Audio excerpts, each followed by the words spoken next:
বন্ধুরা মিলে বানিয়ে ফেললাম গোটা মুরগির চিকেন তন্দুরি।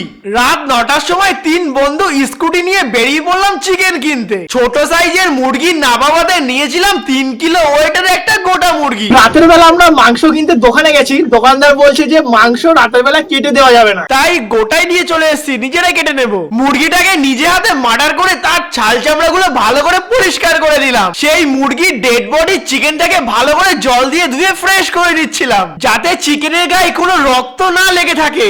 আর তার সাথে ছিল মাছ, আজ মাছেরও তান্দুরি করা হবে। সমস্ত মাছগুলোকে কেটে ফ্রেশ করে ধুয়ে নিলাম। সমস্ত ফ্রেশ করা মাছ মাংসগুলোকে নিয়ে চলে গেলাম সাইলেন্স স্টুডিওর মধ্যে।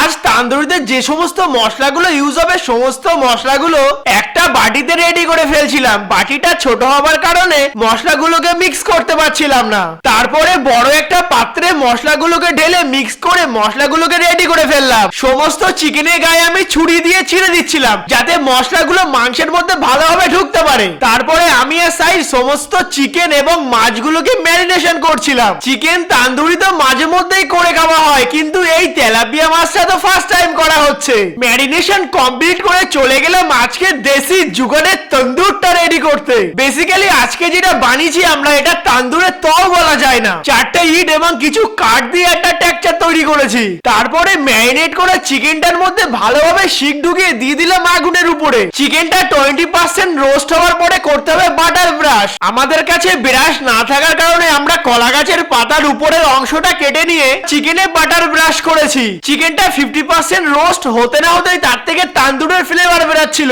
সাইল তো লোভই সামলাতে পারছিল না। আমাদের প্রথম তান্দুরি লেগ পিসটা রোস্ট হওয়ার পরে রেখে আসলাম সাইলেন্স স্টুডিওর মধ্যে। তো গাইস আমাদের একটা লেগ পিস অলরেডি কমপ্লিট হয়ে গেছে, তো এটা আমি স্টুডিওর মধ্যে রেখে দিলাম। আর সাইল এখানে একটা চাটনি বানিয়েছে। চাটনিটা দেখা, চাটনিটা সেটা ভাঙা হয়েছে। চাটনিটা উফ সেই টেস্ট। কিসের চাটনিটা, কিসের এটা? এটা হচ্ছে টমেটোতে ওর মধ্যে একটু গুঁড়ো লঙ্কা টঙ্কা দিয়ে চিনি চাটনি সস। তান্দুরিটা খেয়ে একটু টেস্ট করে দেখলাম, দারুণ হয়েছিল। তারপরে সমস্ত মাছগুলোকে লোয়ার শিকের মধ্যে ভালো করে সাজিয়ে নিচ্ছিলাম, যাতে মাছটা রোস্ট হওয়ার পরে শিক থেকে খুলে না পড়ে যায়। আর তার সাথে দিয়ে দিলাম একটা চিকেন লিভার। সমস্ত মাছ এবং লিভারটা রোস্ট হওয়ার পরে দেখতে সেই লাগছিল। রোস্টেড ফিশগুলো থেকে যে পরিমাণ ফ্রেগরেন্স বেরাচ্ছিল, জিভের জল চলে এসেছিল। তাই জন্য আর নিজেকে কন্ট্রোল না করতে পেরে কিছু পরিমাণ মাছ নিয়ে ডাইরেক্ট মুখের মধ্যে চালান করে দিলাম। মাছটা থেকে একটা আলাদাই ফ্লেভার পাওয়া যাচ্ছিল।